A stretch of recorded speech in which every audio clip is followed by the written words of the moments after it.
আসসালামু আলাইকুম। আজ ২৭ জানুয়ারি ২০২৬ মঙ্গলবার। শুরু করছি চেঞ্জ টিভি প্রতিদিনের গল্প অনুষ্ঠান। দর্শক, আপনাদের সঙ্গে রয়েছি আমি আবিদ আজম। শুরুতেই সংবাদ শিরোনাম। হাসিনা ইস্যুতে হঠাৎ মোদির উপর ক্ষুব্ধ ভারতীয় মিডিয়া।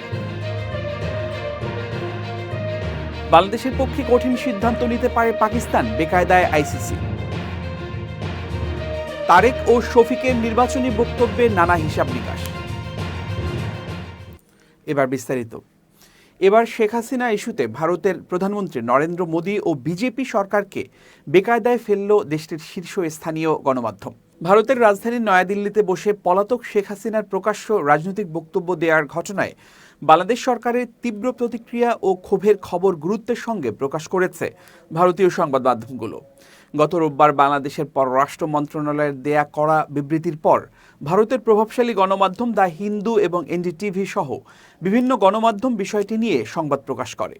ভারতীয় সংবাদ মাধ্যমগুলোর প্রতিবেদনে বলা হয়েছে, ২৩ জানুয়ারি দিল্লির ফরেন করেসপন্ডেন্টস ক্লাবে আয়োজিত এক অনুষ্ঠানে শেখ হাসিনা ভার্চুয়ালি বক্তব্য দেন। এই ঘটনার দুদিন পর বাংলাদেশের অন্তর্বর্তীকালীন সরকার আনুষ্ঠানিক প্রতিক্রিয়া জানায়। পররাষ্ট্র মন্ত্রণালয়ের বরাত দিয়ে বলা হয়েছে, মানবতাবিরোধী অপরাধে দণ্ডিত একজন পলাতক আসামিকে ভারতের মাটি ব্যবহার করে উস্কানিমূলক রাজনৈতিক বক্তব্য দেওয়ার সুযোগ করে দেয়া দুদেশের দ্বিপাক্ষিক সম্পর্কের ক্ষেত্রে একটি বিপজ্জনক নজির স্থাপন করেছে। দ্য হিন্দুর প্রতিবেদনে বলা হয়েছে, বাংলাদেশ সরকার এই ঘটনায় মর্মাহত এবং ক্ষুব্ধ। প্রতিবেদনে উল্লেখ করা হয়, আগামী ১২ ফেব্রুয়ারি বাংলাদেশে সাধারণ নির্বাচন অনুষ্ঠিত হওয়ার কথা রয়েছে। ঠিক এই সময়ে শেখ হাসিনার এ ধরনের বক্তব্য নির্বাচন বানচাল এবং দেশে অস্থিরতা সৃষ্টির একটি অপচেষ্টা বলে মনে করছে ঢাকা। অন্যদিকে এনডিটিভি তাদের প্রতিবেদনে জানিয়েছে, বাংলাদেশ সরকারের মতে ভারতের মতো বন্ধুপ্রতিম রাষ্ট্রের রাজধানীতে একজন পলাতক আসামিকে জনসমক্ষে বক্তব্য দেওয়ার অনুমতি দেয়া আন্তঃরাষ্ট্রীয় সম্পর্কের নীতি ও সার্বভৌমত্বের প্রতি শ্রদ্ধাশীল আচরণের পরিপন্থী।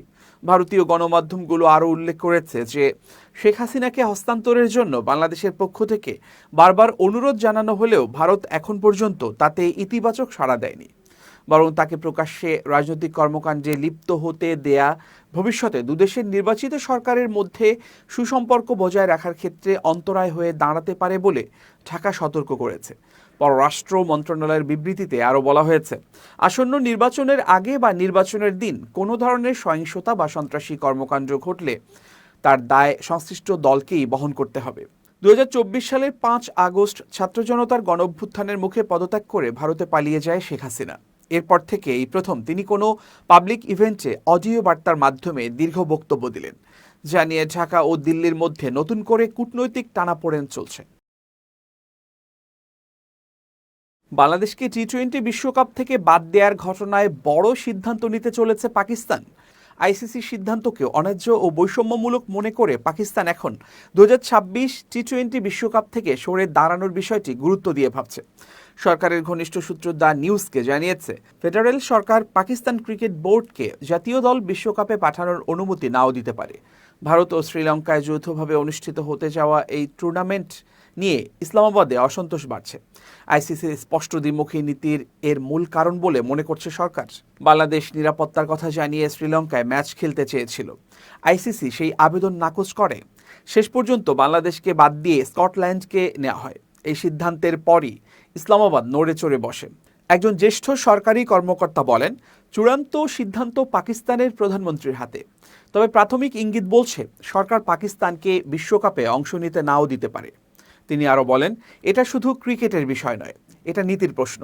বাংলাদেশকে তার ন্যায্য অধিকার থেকে বঞ্চিত করা হয়েছে। আইসিসির সৎমায়ের মতো আচরণ পাকিস্তানকে নতুন করে ভাবতে বাধ্য করেছে।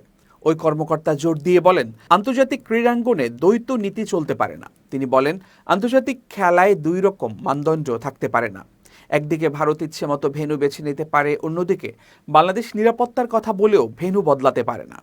আইসিসি যদি সত্যিই বিশ্বব্যাপী ক্রিকেট চায়, তাহলে এই বাছাই করা নীতি বন্ধ করতে হবে। বিশ্লেষকরা বলছেন, পাকিস্তান যদি টি-20 বিশ্বকাপ থেকে সরে যায়, তাহলে আইসিসি ভয়াবহভাবে প্রশ্নবিদ্ধ হবে। তারা যে ভারতের তল্পিবাহক হিসেবে কাজ করছে, সেটি প্রমাণিত হবে। বিএনপি চেয়ারম্যান তারেক রহমান বলেছেন, এখন আবার অন্য একটি গোষ্ঠী ষড়যন্ত্র করছে। যাতে নির্বাচন বাধাগ্রস্ত হয় এ ব্যাপারে সকলকে সচেতন থাকতে হবে। তিনি বলেন, গত 15 থেকে 16 বছর আপনারা ভোট দিতে পারেননি, আপনাদের ভোটের অধিকার কেড়ে নেওয়া হয়েছে, কথা বলার স্বাধীনতা কেড়ে নেওয়া হয়েছে। যারা কাজটি করেছে তারা দেশ থেকে চলে গিয়েছে। নোয়াখালীর হাতিয়ার দ্বীপ সরকারি কলেজ মাঠে আয়োজিত জনসভায় ভার্চুয়ালি যুক্ত হয়ে প্রধান অতিথির বক্তব্যে তিনি এসব কথা বলেন। এ সময় তারেক রহমান নেতাকর্মীদের উদ্দেশ্যে বলেন, শুধু ভোট দিলেই চলবে না, ওখানে থাকতে হবে, আপনার ভোটের হিসাব কড়ায় গণ্ডায় বুঝে নিতে হবে। দেশটা আমাদের সকলের, সব ধর্মের লোককে একসঙ্গে থেকে আমাদের দেশ গড়তে হবে। এই দেশই আমাদের প্রথম এবং শেষ ঠিকানা। তিনি আরও বলেন, সমস্যার সমাধান করতে হলে ধানের শীষকে জেতাতে হবে। জাতীয় নাগরিক পার্টির আহ্বায়ক নাহিদ ইসলাম বলেছেন, কৃষক কার্ড ও ফ্যামিলি কার্ড একটি প্রতারণার প্যাকেজ। এই প্যাকেজের কথা বলে জনগণকে বিভ্রান্ত করা হচ্ছে। বাংলাদেশের সংকট এখন কৃষক কার্ড বা ফ্যামিলি কার্ড নয়। বাংলাদেশের আসল সংকট হচ্ছে দেশের অর্থনীতিকে চাঙ্গা করা। লক্ষ্মীপুর 1 আসনে 10 দলীয় জোট মনোনীত এনসিপি প্রার্থী মাহবুব আলমের সমর্থনে আয়োজিত এক জনসভায় তিনি এসব কথা বলেন। নাহিদ ইসলাম আরও বলেন, বাংলাদেশের বড় সংকট হচ্ছে ঋণখেলাপি ও লুটেরাদের বিচারের আওতায় আনা। বাংলাদেশে যাতে বিনিয়োগ আসে সে ধরনের পরিবেশ তৈরি করতে হবে। আমরা সে অনুযায়ী পরিকল্পনা ও ইশতেহার নিয়ে কথা বলছি। আমরা শিক্ষা, স্বাস্থ্য ও কর্মসংস্থান নিয়ে কথা বলছি। নারীদের নিরাপত্তা নিয়েও কথা বলছি। বিএনপি চেয়ারম্যান তারেক রহমানকে ইঙ্গিত করে তিনি বলেন, তারা তাহাজ্জুদের নামাজের পর ভোটকেন্দ্রে ভোটারদের উপস্থিত থাকার আহ্বান জানিয়ে কেন্দ্র দখল করে সিল মারার পাঁয়তারা করছে। ঐক্যবদ্ধ বাংলাদেশের নেতাকর্মীরা এসব ষড়যন্ত্র রুখে দেবে। তিনি বলেন, 12 ফেব্রুয়ারি ভোটাররা যেন উৎসব মুখর পরিবেশে নির্বিঘ্নে ভোট দিতে পারেন, সেজন্য 11 দলীয় জোটের নেতাকর্মীরা ভোট কেন্দ্র পাহারায় থাকবে। যারা ভোট প্রদানে বাধা সৃষ্টি করবে এবং নানামুখী ষড়যন্ত্র করবে তাদের কঠোরভাবে প্রতিহত করা হবে বলে হুঁশিয়ারি দেন এনসিপির এই নেতা। বাংলাদেশ জামায়াতে ইসলামের আমির ডাক্তার শফিকুর রহমান বলেছেন, দেশের মানুষ বিশেষ করে যুব সমাজ ও মায়ের জাতি আর বস্তা পচা রাজনীতি দেখতে চায় না। তারা চায় এমন এক বাংলাদেশ যেখানে ন্যায় বিচার ও ইনসাফ প্রতিষ্ঠিত হবে। 24-এর গণঅভ্যুত্থান প্রমাণ করেছে দেশের মানুষ আল্লাহ ছাড়া কাউকে ভয় পায় না এবং তারা আধিপত্যবাদের হাত থেকে মুক্তি চায়। কুষ্টিয়া, মেহেরপুর, চুয়াডাঙ্গা ও ঝিনাইদহে আয়োজিত পৃথক নির্বাচনী জনসভায় তিনি এসব কথা বলেন। 5 আগস্ট পরবর্তী সময়ে মামলা, বাণিজ্য ও চাঁদাবাজির নিন্দা জানিয়ে তিনি বলেন, জামাত কোনো চাঁদাবাজিকে প্রশ্রয় দেবে না। খাজানগরে চালের মোকামে ট্রাক প্রতি 5,000 টাকা চাঁদাবাজি বন্ধের আহ্বান জানিয়ে তিনি বলেন, চাঁদাবাজরা অপরাধ ছাড়লে তাদের পরিবারের পাশে দাঁড়াবে জামাত। জনসভা শেষে তিনি কুষ্টিয়ার 4টি আসনের প্রার্থীদের হাতে নির্বাচনের প্রতীক তুলে দেন। গণভোটে হাঁ ভোট দেওয়ার আহ্বান জানিয়ে ডাক্তার শফিকুর রহমান বলেন, হাঁ ভোট মানে বাংলাদেশ, না ভোট মানে আধিপত্যবাদ। হাঁ ভোট মানে আজাদি, না ভোট মানে গোলামি। হাঁ জিতে গেলে বাংলাদেশ জিতে যাবে। হাঁ জিতে গেলে ফ্যাসিবাদ আর ফিরে আসবে না। হাঁ জিতে গেলে চাঁদাবাজির কবর রচিত হবে। আমরা আল্লাহর দরবারে দোয়া করি হাঁ যেন জিতে যায়। সন্তানের খুনির ভিডিও ফুটেজ থাকা সত্ত্বেও যদি 3 বছরের কারাদণ্ড দেয়া হয় সেটা কি আসলেই যৌক্তিক? জুলাই অভ্যুত্থানে চানখারপুলে মানবতাবিরোধী অপরাধের মামলায় রায়ের পর এমনই প্রশ্ন রেখেছেন শহীদ শাহরিয়ার খান আনাসের মা সঞ্জিদা খান দীপ্তি। একই সঙ্গে নিরাপত্তা নিয়েও শঙ্কা প্রকাশ করেন তিনি। আন্তর্জাতিক অপরাধ ট্রাইব্যুনাল 1-এর চেয়ারম্যান বিচারপতি মোহাম্মদ গোলাম মর্তুজা মজুমদারের নেতৃত্বাধীন 3 সদস্যের বিচারিক প্যানেলে এ রায় ঘোষণা করা হয়। রায় নিয়ে আনাসের মা বলেন, সন্তানের খুনির ভিডিও ফুটেজ থাকা সত্ত্বেও যদি 3 বছরের কারাদণ্ড দেয়া হয় সেটা কি আসলেই যৌক্তিক কোনো রায় হয়েছে বলে আপনারা মনে করেন? আমি তো মনে করি না, কারণ আমি আমার সন্তান হারাইছি। সব প্রমাণ সাবমিট করার পরও যদি তার 3 বছরের রায় হয় তাহলে এভাবে ভবিষ্যতে আরও মারবে, এরপর 3 বছরের সাজা হবে। তিনি বলেন, যারা নেই অর্থাৎ পলাতক তাদের মৃত্যুদণ্ড দেওয়া হয়েছে, আর যারা আছে তাদের 3 বছরের সাজা। এটা শহীদ পরিবারের সঙ্গে বৈষম্য করা হয়েছে বলে আমরা মনে করি। নিরাপত্তা নিয়ে শহীদ আনাসের মা বলেন, আমার নিজের নিরাপত্তা নিয়েও এখন ভুগছি, কারণ 3 বছর পর তারা বাইর হয়ে যাইব। এরা আমাদের চেনে, আমরা তো এদের চিনি না, তখন আমগো কি করব? আমার ছোট বাচ্চা আছে, আমার সন্তান আছে। আমার তো সাহস ভাঙিয়া গেছে আজকের এই রায়ে। শুধু আনাসের মাই নন, অন্যান্য শহীদ পরিবারের সদস্যরাও এ রায়ে অখুশি। শহীদ ইয়াকুবের মা রহিমা আক্তারও জীবনের নিরাপত্তা নিয়ে শঙ্কা প্রকাশ করেছেন। তিনি বলেন, আমাদের জীবনের সেফটি কি? যে জায়গায় প্রকাশ্যে সারা বাংলাদেশের মানুষ দেখা সত্ত্বেও একজন খুনিকে সাধারণ 3 বছর সাজা দিয়েছে। তো আপনারাই বলেন, এটা কি কোনো সাজা হলো? আমরা এর তীব্র নিন্দা জানাই। মানবতাবিরোধী অপরাধের এ মামলায় ৩ জনের মৃত্যুদণ্ড ও ৫ জনকে বিভিন্ন মেয়াদে সাজা দিয়েছেন ট্রাইব্যুনাল। এদিন দুপুরে আন্তর্জাতিক অপরাধ ট্রাইব্যুনাল ১-এর চেয়ারম্যান বিচারপতি মোহাম্মদ গোলাম মুর্তজা মজুমদারের নেতৃত্বাধীন ৩ সদস্যের বিচারিক প্যানেল এ রায় ঘোষণা করেন।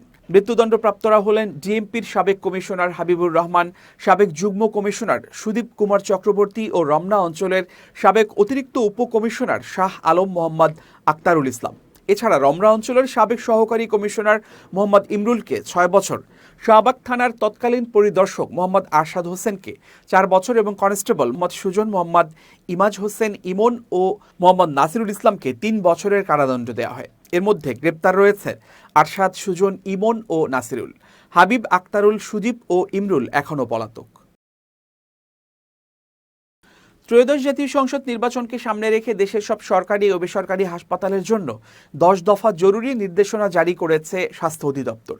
নির্বাচনকালীন সময়ে সারা দেশে ২৪ ঘন্টা কন্ট্রোল রুম চালু রাখার নির্দেশও দেওয়া হয়েছে। নির্দেশনায় বলা হয়েছে, আগামী ১০ থেকে ১৫ ফেব্রুয়ারি পর্যন্ত সংশ্লিষ্ট সব স্বাস্থ্যসেবা প্রতিষ্ঠানকে বিশেষ সতর্কতা ও প্রস্তুতি বজায় রাখতে হবে। স্বাস্থ্য অধিদপ্তরের পরিচালক ডাক্তার আবু হোসেন মোহাম্মদ মইনুল আহসান এই নির্দেশনা জারি করেন। নির্দেশনা অনুযায়ী নির্বাচনকালীন সময়ে প্রতিটি সিটি কর্পোরেশনে ৬টি বিভাগীয় পর্যায়ে ৪টি, জেলা পর্যায়ে ৩টি, উপজেলা পর্যায়ে ২টি এবং ইউনিয়ন পর্যায়ে ১টি করে মেডিকেল টিম গঠন করতে হবে। জনবলের প্রাপ্যতা ও প্রয়োজন অনুযায়ী মেডিকেল টিমের সদস্য নির্ধারণ করবেন সংশ্লিষ্ট প্রতিষ্ঠান প্রধান বা স্বাস্থ্য প্রশাসক। নির্বাচনকে কেন্দ্র করে জরুরি বিভাগে প্রয়োজন অনুযায়ী অতিরিক্ত জনবল নিয়োগের নির্দেশ দেওয়া হয়েছে। একই সঙ্গে সার্বক্ষণিক অ্যাম্বুলেন্স প্রস্তুত রাখার কথা বলা হয়েছে। নির্দেশনায় আরও বলা হয়েছে, হাসপাতাল ও স্বাস্থ্যসেবা প্রতিষ্ঠানের প্রধানদের কর্মস্থলে উপস্থিত থাকা বাধ্যতামূলক। কোনো কারণে প্রতিষ্ঠান প্রধান ছুটিতে থাকলে যোগ্য কর্মকর্তাকে দায়িত্ব প্রদান করে তার নাম, পদবি ও মোবাইল নম্বর স্বাস্থ্য অধিদপ্তরকে অবহিত করতে হবে। বেসরকারি হাসপাতাল ও ক্লিনিকগুলোর ক্ষেত্রেও বিশেষ নির্দেশনা দেওয়া হয়েছে। নির্বাচনকালীন সময়ে চিকিৎসকের সার্বক্ষণিক উপস্থিতিতে জরুরি বিভাগ চালু রাখতে হবে। এবার খুব জরুরি ১ মিনিট জানাচ্ছেন ইউনেস্কো ক্লাব পুরস্কার বিজয়ী সাংবাদিক আমিরুল মোমিনিন মানিক। খুব জরুরি ১ মিনিটে প্রত্যেককে আমন্ত্রণ।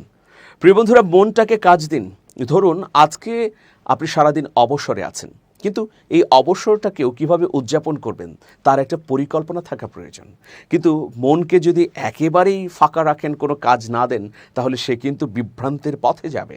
কথায় আছে না যে অলস মস্তিষ্ক শয়তানের কারখানা। সেই জন্যে অবসর সময়ে মনকে ইতিবাচক কাজ দেয়া, অর্থাৎ আপনার প্রিয় প্রিয় কাজগুলো যদি করেন, তাহলে মন সোজা পথে থাকতে বাধ্য। ভালো থাকুন, শুভেচ্ছা নিরন্তর। এবার দেশের বাইরের খবর। মধ্যপ্রাচ্যের দেশ সংযুক্ত আরব আমিরাত তাদের ভূখণ্ড থেকে ইরানের বিরুদ্ধে কোনো হামলা চালাতে দেবে না বলে ঘোষণা দিয়েছে। ইরানে মার্কিন হামলার শঙ্কার মাঝেই দেশটির পররাষ্ট্র মন্ত্রণালয়ের এক বিবৃতিতে এই তথ্য জানানো হয়েছে। এর আগে গত সপ্তাহে যুক্তরাষ্ট্রের প্রেসিডেন্ট ডোনাল্ড ট্রাম্প বলেছিলেন, মার্কিন একটি নৌবহর উপসাগরীয় অঞ্চলের দিকে এগোচ্ছে এবং বিক্ষোভকারীদের বিরুদ্ধে রক্তক্ষয়ী দমন পীড়নের পর ইরানের উপর ঘনিষ্ঠ নজর রাখছে ওয়াশিংটন। আমিরাতের পররাষ্ট্র মন্ত্রণালয়ের বিবৃতিতে বলা হয়েছে, ইরানের বিরুদ্ধে কোনো শত্রুতামূলক সামরিক কার্যক্রমে নিজেদের আকাশসীমা, ভূখণ্ড বা জলসীমা ব্যবহার করতে না দেওয়ার বিষয়ে সংযুক্ত আরব আমিরাত নিজেদের অঙ্গীকার পুনর্ব্যক্ত করেছে। দেশটির রাজধানী আবুধাবির কাছে আল ধাফরা বিমান ঘাঁটিতে হাজার হাজার মার্কিন সেনা অবস্থান করছেন। উপসাগরীয় অঞ্চলে যুক্তরাষ্ট্রের একাধিক সামরিক স্থাপনার একটি আমিরাতের এই ঘাঁটি। বিবৃতিতে বলা হয়েছে, এমনকি ইরানে কোনো হামলা লজিস্টিক সহায়তাও দেবে না আমিরাত। বর্তমান সংকট মোকাবিলায় সংলাপের পাশাপাশি উত্তেজনা প্রশমন, আন্তর্জাতিক আইনের প্রতি আনুগত্য এবং রাষ্ট্রের সার্বভৌমত্বের প্রতি সম্মানই সর্বোত্তম উপায় বলে জানিয়ে দিয়েছে মধ্যপ্রাচ্যের এই দেশ। গত বছরের ডিসেম্বরের শেষ দিকে অর্থনৈতিক অসন্তোষ থেকে শুরু হওয়া বিক্ষোভ দ্রুত ইসলামী প্রজাতন্ত্রের বিরুদ্ধে গণ আন্দোলনের রূপ নেয়। ৮ জানুয়ারি থেকে কয়েকদিন ধরে সারা দেশে এই বিক্ষোভ ব্যাপক আকারে ছড়িয়ে পড়ে। সোমবার যুক্তরাষ্ট্র ভিত্তিক সংস্থা human rights activist news agency HRANA ইরানে সাম্প্রতিক বিক্ষোভে অন্তত ৬,০০০ মানুষের প্রাণহানির তথ্য নিশ্চিত করেছে।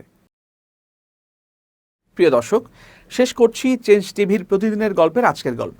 changetv.press বাংলাদেশের ইউটিউব জার্নালিজমের অগ্রদূত। ভিজিট করুন এর ওয়েবসাইট www.changetv.press, youtube.com/changetvpress এবং সাবস্ক্রাইব করুন চ্যানেলটি। নিয়মিত লাইক, কমেন্ট ও শেয়ার করে আপডেট রাখুন নিজেকে। ভালো থাকুন, নিরাপদে থাকুন, শুভেচ্ছা নিরন্তর।